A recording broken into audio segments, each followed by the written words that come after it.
Welcome to latest in Bitcoin tech session.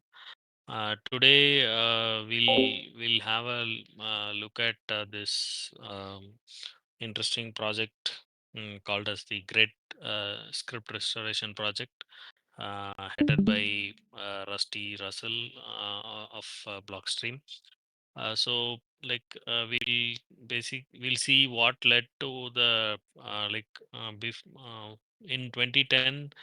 There were like many opcodes in Bitcoin that were uh, very expressive, and you could do much more on chain than currently is possible uh, with those opcodes. But after a particular bug came up, Satoshi disabled a lot of opcodes.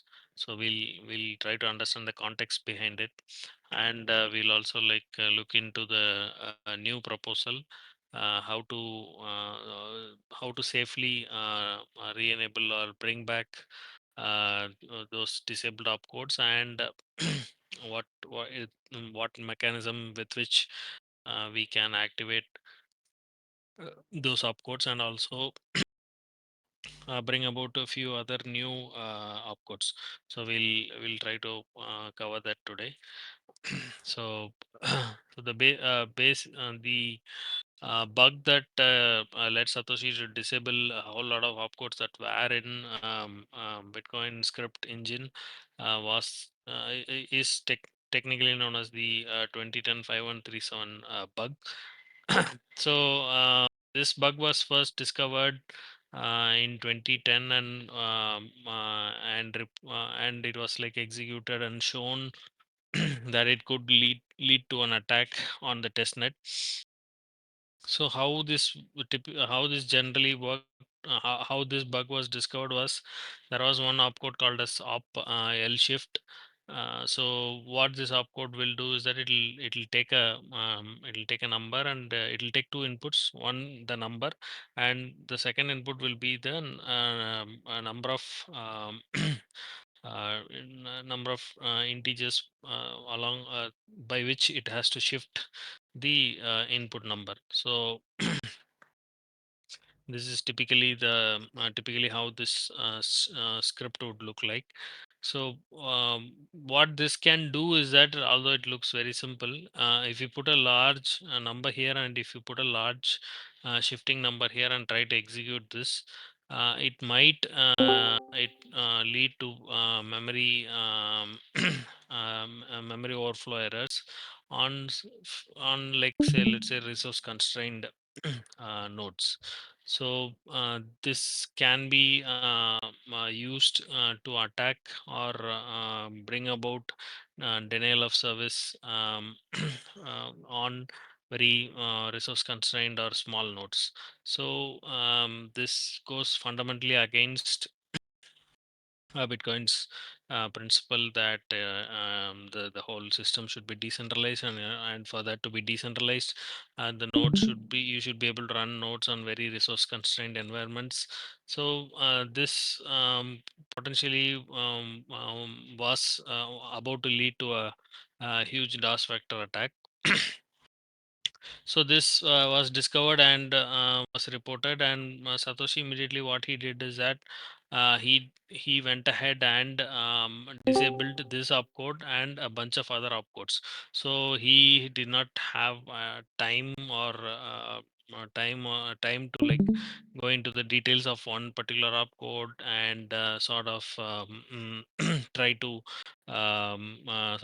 prevent it from overflowing the memory of resource constrained systems, because it's very complex, and you will never know on which sort of node can this attack be successfully orchestrated. So those kinds of unknowns were there. So what he did was that he along with this, he rounded up a few other opcodes and then just disabled them.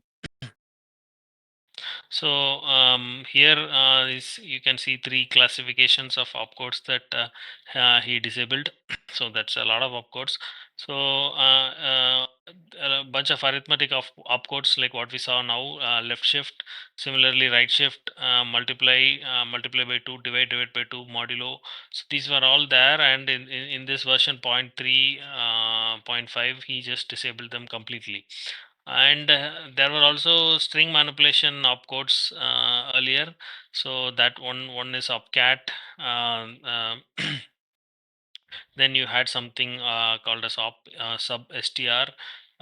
Then you had op left, op right, um, and also there were bitwise operations like op and op xor, op invert, etc. So he went ahead and like disabled all these opcodes. So this severely sort of constrained what you can do with the Bitcoin opcode set of opcodes available itself. So this is the context behind the bug, and Satoshi going ahead and disabling all these bunch of opcodes. So but there has like always been developers and script writers like always wanted these opcodes because they are very versatile, and they sort of lend or enable quite complex operations with within the Bitcoin script system. So because this want was always there, people are like looking into how to bring about these disabled opcodes in a safe and secure manner. uh, so one such effort is headed by Rusty Russell, and this project is called as the Great Script Restoration Project. So the idea behind is to like comprehensively restore these disabled opcodes. However, like you can't just like that bring them in because they were disabled for a reason by Satoshi, and in order to like in order to be really thoughtful, you need to be really thoughtful about uh, what to enable and how to enable. So that's what this project focuses on. So this project is structured across four different BIPs.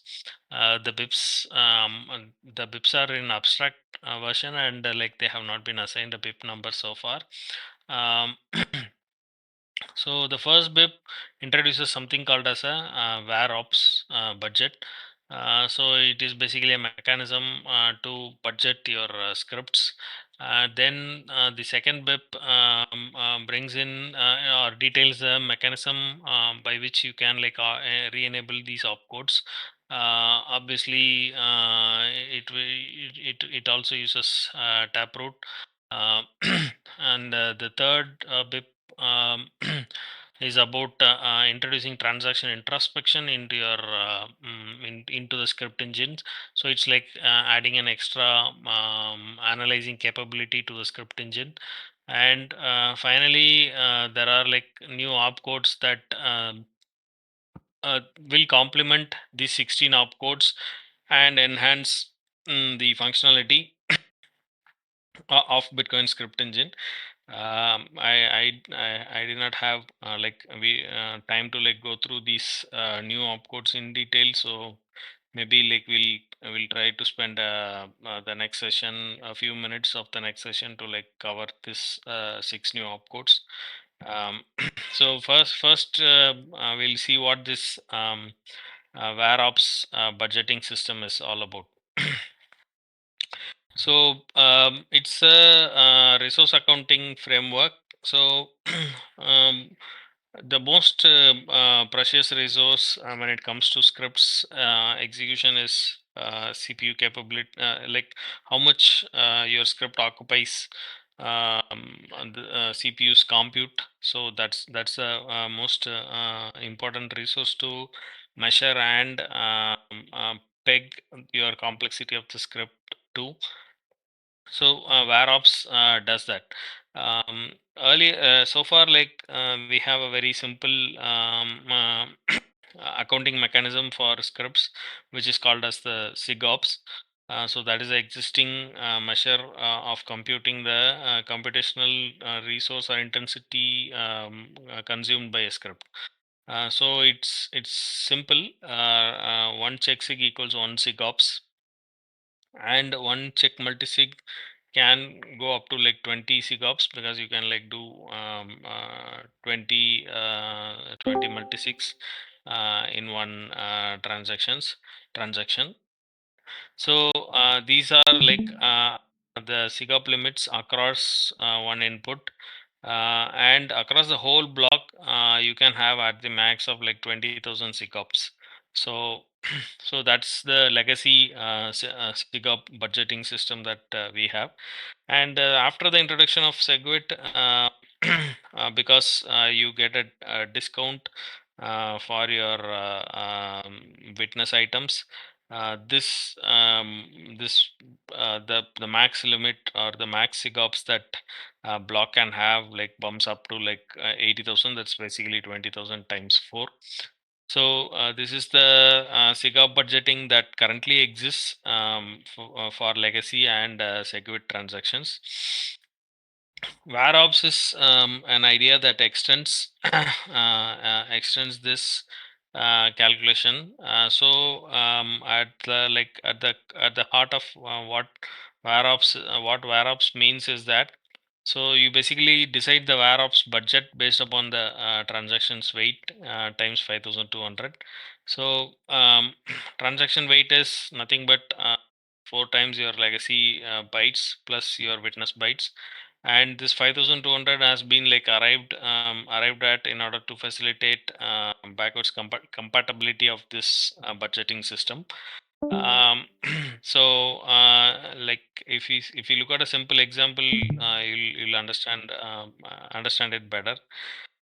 So the idea is, let's take a simple pay to witness public key hash transaction. So you have one input which also spends from a pay to witness public key hash output.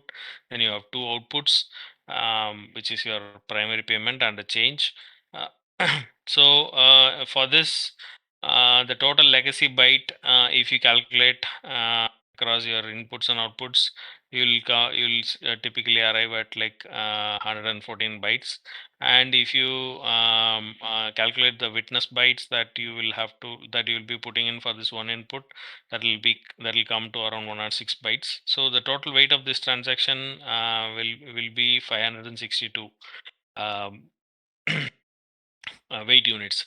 So this is a simple transaction. This will be the 562 weight units of your transaction. So what is the VAROPS budget that this transaction can have? So if you look at it, like if you look at this formula, which is transactions weight into 5,200. So when you multiply it, you will get a number close to 3 million. So that is the 3 million VAROPS unit. So now this transaction has a budget of 3 million VAROPS unit. And what it actually spends is just because it has only one object sig, and one object six will cost 2,600 to 260,000 varop units. So that will be it'll consume only like 260,000 260,000 varops. This simple one input one output pay to witness public as key hash signature. So the script engine basically calculates these varops that transaction will consume, and it will check against its allowed budget. And if the calculated VAROPS units of this transaction is less than the allowed budget, then this transaction is considered as valid. However, if it exceeds, then this transaction is considered as invalid. So this is basically the VAROPS calculation. The idea behind the VAROPS calculation is that the system tries to prioritize actual operations that consume CPU's load. So there this the BIP also tabulates the calculation for each and every opcodes that is there, and how much VAROPS units that each opcode will consume. So the author has like conducted benchmarks against different architectures for each of these opcodes, and he has like arrived at the VAROPS. He has like arrived at the VAROPS units for each of these opcodes. So based on that, these calculations are made, and there are like room to accommodate the the author has like designed the VAROPS calculation in such a way that no not there is no transaction that can exceed these VAROP limits that a transaction type can have. So this is the budget idea behind the proposal. This budget will be used in order to evaluate whether a transaction containing the new opcodes, like the disabled opcodes, that like uh, each of the disabled opcodes also has a VAROP budget, like a VAROP a VAROP unit assigned calculated for them, and and because there is also this budget calculation, transaction budget calculation, there is no way there's no way for any single transaction to like consume too much resource in a particular node and thereby lead to a DOS attack. So that this is how this new proposal prevents or mitigates the CVE 2010 bug that that sort of pushed Satoshi to like disable all these complicated or advanced opcodes. So so I'll pause for a moment, like if there are any um, clarifications or doubts. I have one question. Are these opcodes some kind of a small program, or are they just like toggle switch, like you enable and disable, and you can use that, something like that? No, these opcodes the code that you see here is just a code. If you go into the script.cpp file in Bitcoin Core, you will find a detailed code as to how this opcode will be executed by the script engine. So inside this opcat or L shift, opt, R shift, or even the basic like opad that we all have, every opcode will have a detailed code behind it, so that that will like instruct the script engine how to perform the calculation, because it has to involve your stack, and it has to perform operations on the stack also. So there is code behind these outputs. Are these standard opcodes? Like, are they used in like normal programming language or C++, or are No, these no. like specifically designed for Bitcoin? Yeah. These are specifically designed for Bitcoins, and it's a script engine. So in C, there's nothing called as opmul or optimul or opad or opreturn. So these opcodes have meaning only within the Bitcoin's script engine. So while when the Bitcoin was created first, so Satoshi like created these opcodes in special purpose within Bitcoin, but later he realized that these opcodes may turn like it may increase the attack surface, so he disabled most of the opcodes which were like complicated or too advanced. Yeah, yeah. Yeah. Yeah, Okay. he was also like imagining Bitcoin to be programmable money kind of thing. So he while designing it, he included all these opcodes so that we can realize complex conditions and programmable stuff on layer one itself. But later, because of this bug, he realized that these are like he didn't have the time or to evaluate it or come up with a new system to prevent all sorts of attack vectors. So he just eyeballed these opcodes and assessed them to be complex and just disabled them. Okay, Bara. Okay. Thank you. Okay, so I was trying to understand the application areas of these opcodes. Okay, okay. So there are like many application areas. Primarily, um, like if you take opcat, this one single opcode because it can concatenate strings.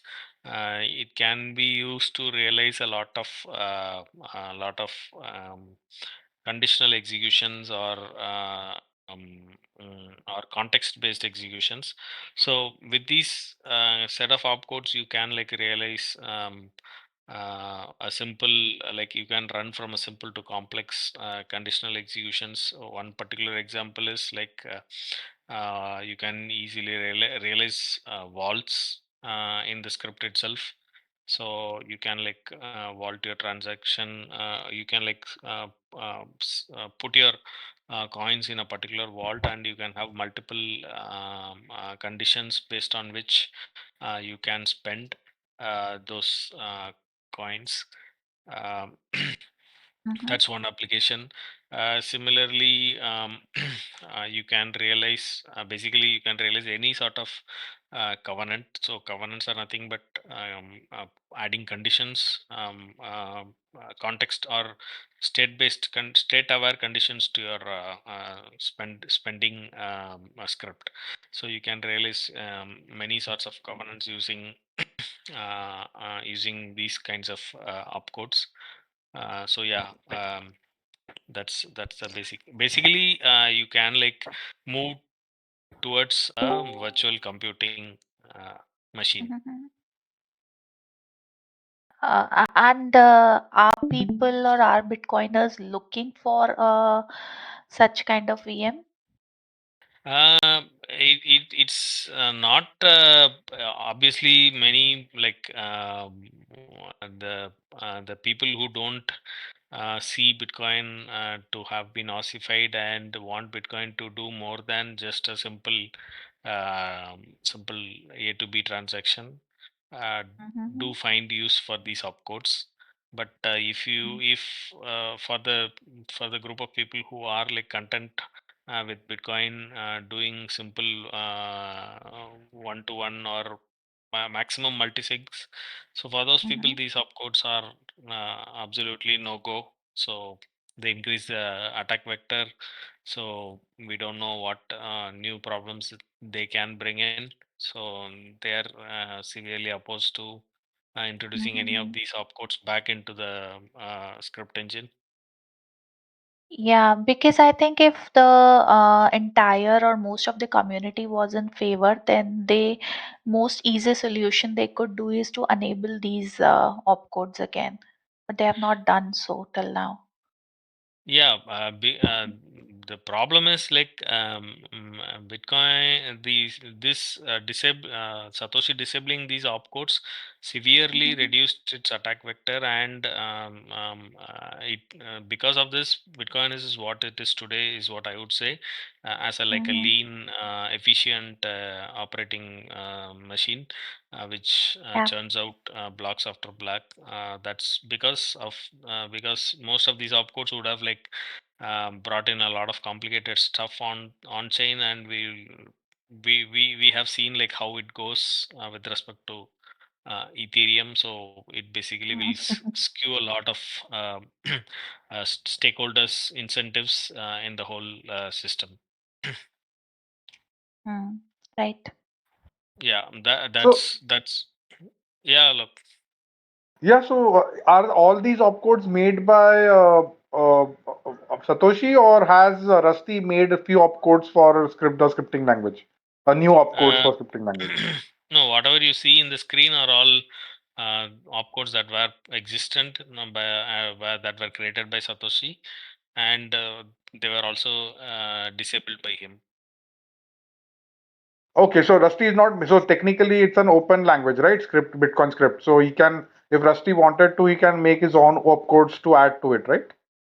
Yeah, that they are also part of the BIP. Like he is interested in adding like six new opcodes that are not part of this opcodes that Satoshi disabled.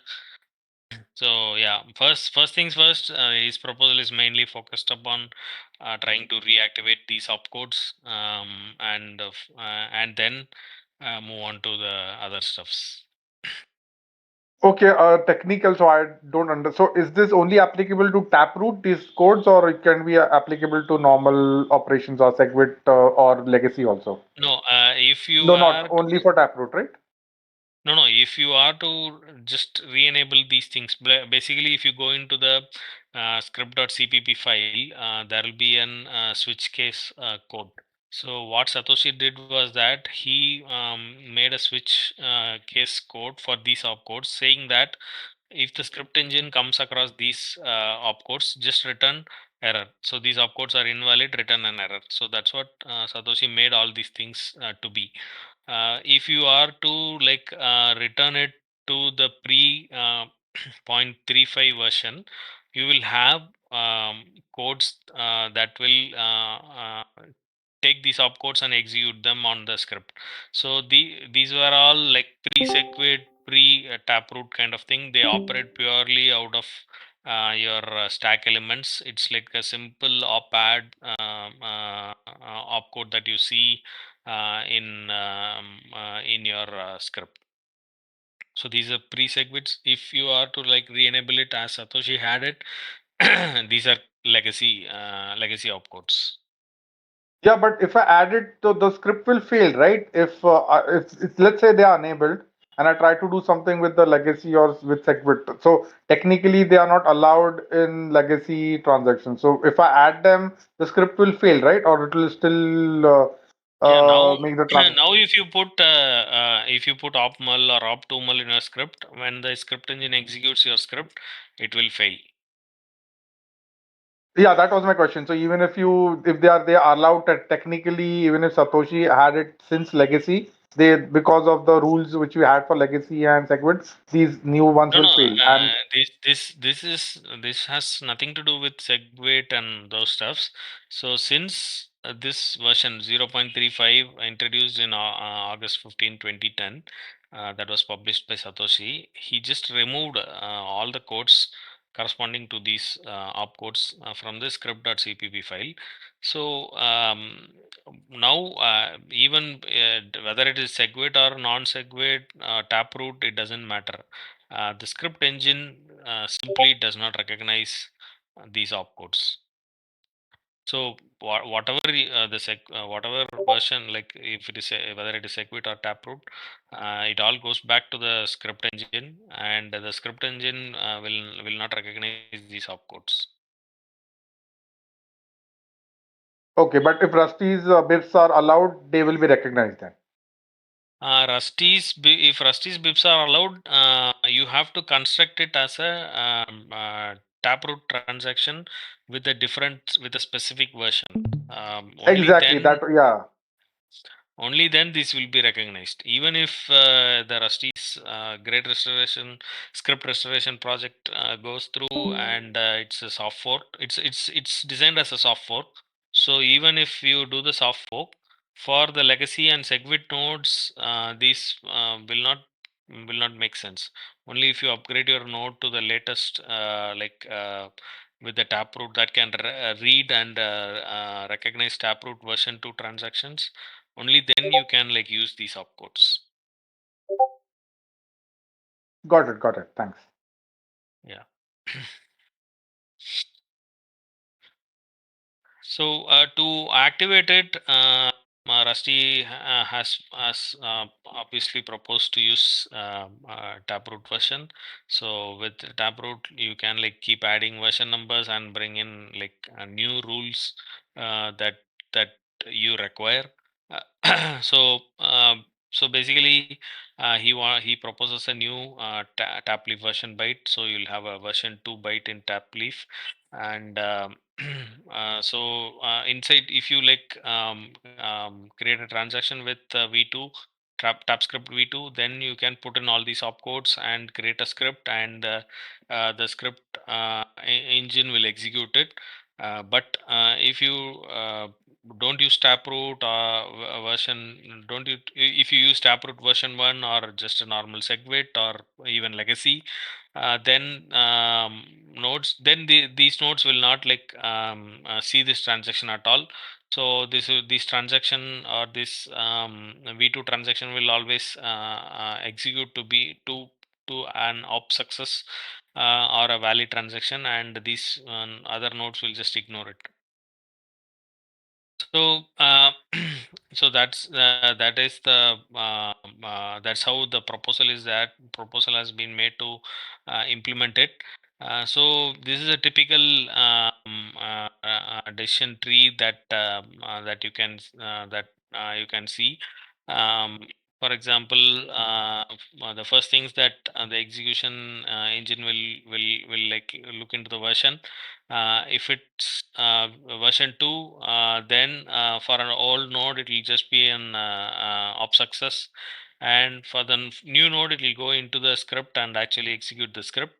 If it is just v1 transaction, the old node will execute it and the new node will also execute it, and the script execution goes normally. So this is basically the decision tree. um, some differences with V2 is that like the maximum number of elements or the maximum number of bytes that a script can occupy will be increased in V2. So you can see a lot of space will be created. So with this space, you can like realize a lot of complex stuff. And also the proposal also includes an increase in the stack bytes. Right now in V1, your stack can accommodate like 520,000 bytes. So this new proposal wants to increase this size to 8 million. And similarly, stack elements. And right now there can be only like 1,000 stack elements in your tab script. Um, but the new version wants to bump that up. So uh, the max stack element has been calculated to like come around like 32,768, and uh, there will be no explicit limit on the script size. So right now it's like 10,000 bytes. Your script size should be 10,000, less than 10,000 bytes. So in V2, this limit, the proposal wants to remove this limit. um, the basis behind all these things is that the VAROPS calculation will account for all these limits that have existed in V1 and legacy systems. So using this VAROPS budgeting system, you can like prevent or prevent abuse, DDoS, and also you can like efficiently allocate resources. So that's the whole idea behind this VAROPS budgeting system. Um, so yeah, this is in summary about the two BIPs that are part of it, and the third one is to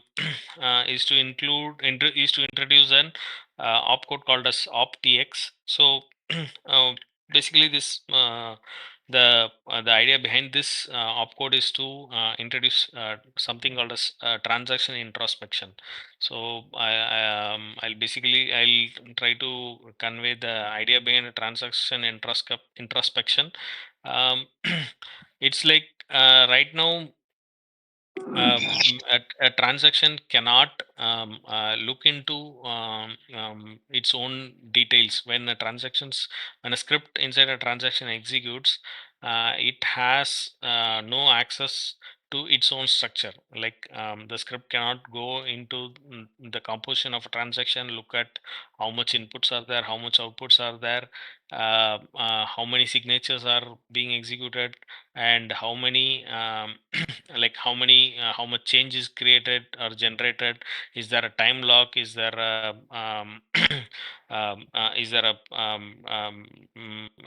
a time lock? So these kinds of information, the script doesn't have access to these kinds of information. There is no way that a script in a transaction can introspect or figure out these sorts of interaction these sorts of information from anywhere. So it's basically uh, stuck or limited to the information that is being fed into it and that is being asked to do it. So for example, if an opcode is object sig, all that it can do is that pick up pick up your signature that you provide as a witness and use the public key that is available, and to check whether this public key has produced the signature that you have provided. So that's the extent of its operation. It has no access to is there one or more signature, is there a multi-sig involved, so those kinds of things that particular opcode or the whole script cannot perceive or cannot understand. So this uh, transaction in introspection is where a script can do these kinds of operations, or it can like see and make decisions based on its own inputs or its own states that it has. So you can like think of this as an example. For example, a script can like decide make a decision based upon a number of outputs. Let's say you are like you want to stick to a certain pattern of transaction, like you are comfortable with one input and one output, so you lock your you lock your coins to a script that will spend only to one input one output transaction. If you try to spend that coin to let's say a 5 output transaction, then it will not be able to spend. But in order to do that, this script needs to know how many inputs are there, how many outputs are there. So if it can get this information, it can decide whether this transaction is valid or not. So you can bring in like these kinds of capabilities into your transaction if you have introspection capabilities. And that's what like this optx proposal is about. So Rusty wants to bring in transaction introspection capabilities via a specific opcode. So once this is brought in, this can be used in combination with these 16 opcodes to realize a lot of complex systems, I don't know, like you can like bring in like decentralized exchanges, decentralized trade execution. You can like bring in watchtowers, oracles. So yeah, these kinds of things are possible with transaction introspection and a lot of complex opcodes. So yeah, that's about this great script restoration idea and project. So yeah, if there are any questions. Yeah, so Bala, so basically OptX is basically policy rule for the script itself in an individual transaction.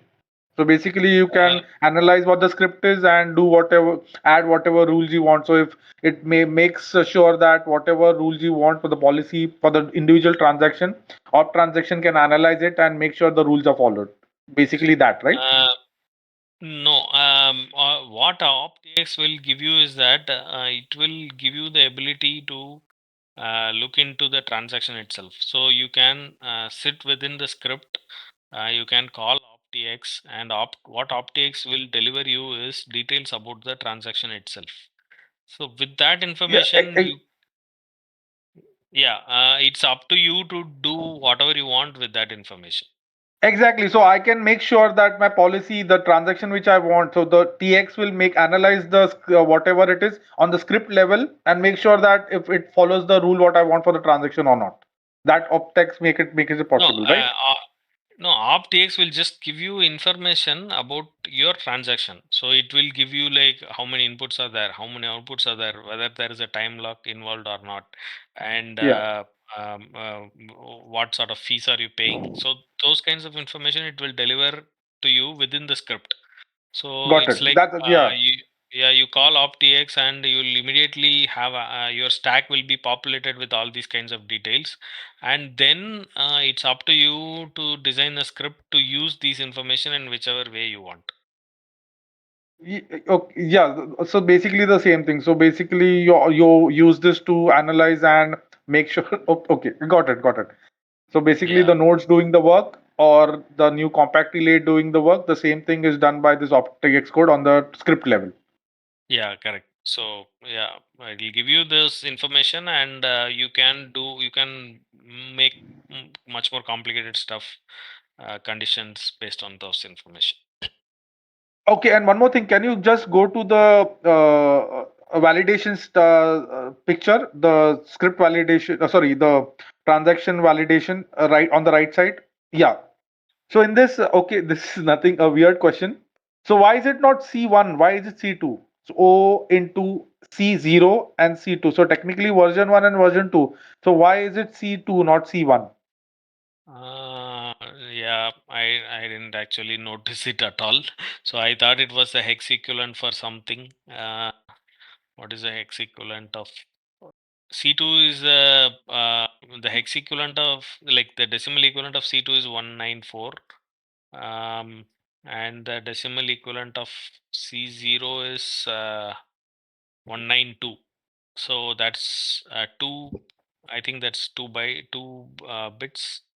So it's 00 and that is 01. I think so. Or I'm still confused. yeah, I'm also confused. I'll have to check I guess why. C1 is used for tap leaf, the current tap leaf versions. Yeah, but the question is, But oh, C1 is used for the current tablet version. Okay, I think so.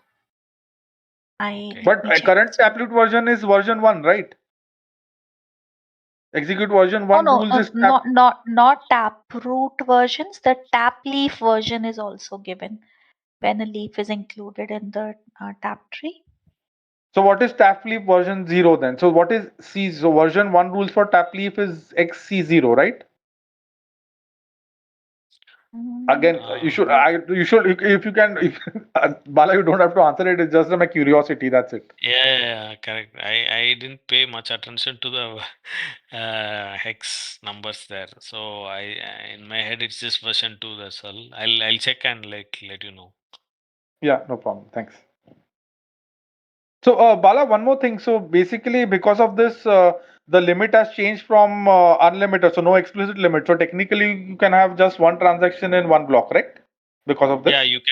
you can fill one transaction in a whole block. Even now you can like fill except that the limit is like 20,000 sigops is a maximum that you can fill a block with. Okay. I thought only for after version 30 you can fill it because of the op-return codes because you can have unlimited of them. Only then I thought, but I don't think. Do you No, before that also theoretically, version? theoretically you can you can fill a block with only one transaction. So it's up to you. You can it's up to the miner. So the miner But can there pick is a no again transaction. policy rules against it. I mean, I can send it directly to a miner. He can do it, but does policy rules allow it right now? Yeah, I guess so. I have not come across any policy that prevents you from prevents a miner from just including one single transaction in a full block. No, miners can. That's what I'm saying. I can send that. If a valid transaction, I can directly send it to a miner. But for Yeah. propagation through the network, is there a policy against it? That's what my question was. Right now, I don't think No, so. those it all comes down to the block template construction. So mempool will be filled with a lot of transactions. So it's up to the miner to construct the block. So it's completely with the miner. He can just include only one single transaction, or he can fill the entire block with the best fee rate possible. Okay. Okay.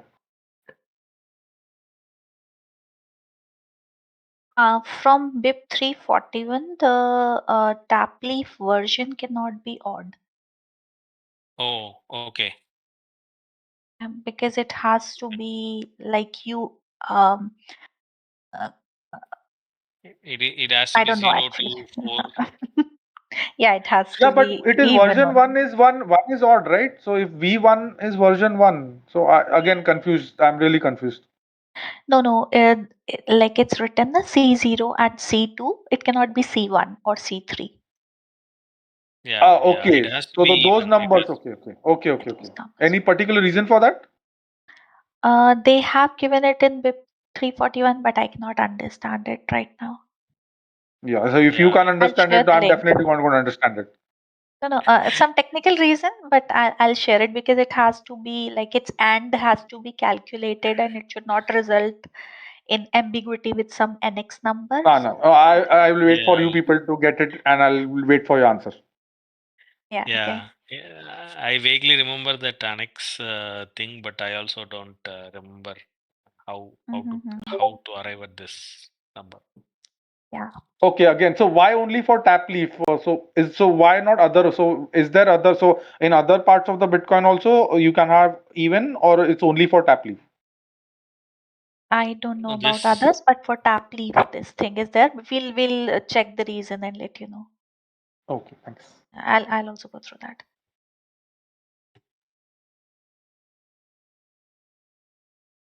Bala, again, I don't like to waste time. It's just that when I see some oddity, I need to know the answer. That's why I ask these questions. yeah, like it's I'm like I'm very poor in tap leaf and tap script, so I'm not in a position to answer your questions very in a very authoritative fashion. So the taproot stuff and tap leaf, I also am in the process of understanding and learning. I have not even like read 341 completely. So in order to answer your questions, somebody like has to be very conversant with 341 BIP. Yeah, yeah. Thanks. Thanks, Bala. Thanks, Anubha. Yeah. So yeah, if there are no further questions, Yeah, Bala, I think so. You missed the page. Can you go down, left side and down? 1 minute.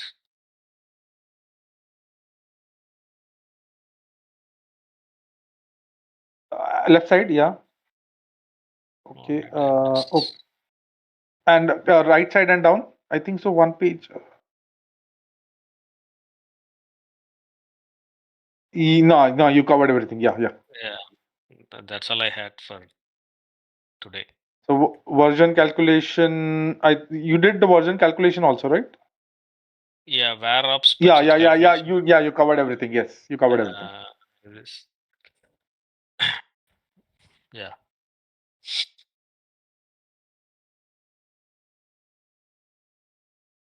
So yeah, if there are no further questions, Yeah, Bala, I have a question. So I got yeah, your all zip file. the zip files. But again, Yeah. I can't load it into Obsidian. I don't know why. So I try to make a new file. So if I want to do it, so there are pages, all the So pages you are there, have the to images are there. go here and open that vault. So you either you can create a new vault and copy the folders into that vault, or you can like open it as a vault itself. So if No, you but I create have a to, new, so I have to extract the zip file first, right? yeah, first extract the zip file in Yes, Obsidian, create a new vault, yes. uh, and then copy all those files into that vault. So Yeah, and here when you I, can yeah, see so, vaults here in the down. So you just okay. press this manage vaults, and you can like it'll open and it'll create, and you can either create a new vault or open a folder as a vault. So Okay, so but it will whatever automatically folder, make whatever you have made. yeah, when you open the folder that you have unzipped, it will like open it as a vault and it'll show all these things. Okay. So because some of the your canvas files are not present in most of your zip files, that's why I asked. So dot canvas file is not there in some of the files. Earlier versions, I was not using the dot canvas thing. So I think after week 27, I started using it. So you will not find the canvas in week 25 and 26. And yeah, after that, it will have. Oh, okay, okay, got it. Yeah. So it's a little high. It's good for presentation, but it's bad for sharing and stuff. So and plus, when you make this, so if this CVE 2010, you wrote this all this down, or did you copy paste it somewhere else? The formatting of it. No, it's just I typed it, so you can like Yeah, you typed exactly. Okay, okay. yeah, create a label and see, you can like CV bug, Yeah, yeah, got it, got it, got it. and you can Yeah, the move this proper, yeah, around. normal format. Yeah, So got it'll it, give you all alignment and stuff and thing. got it.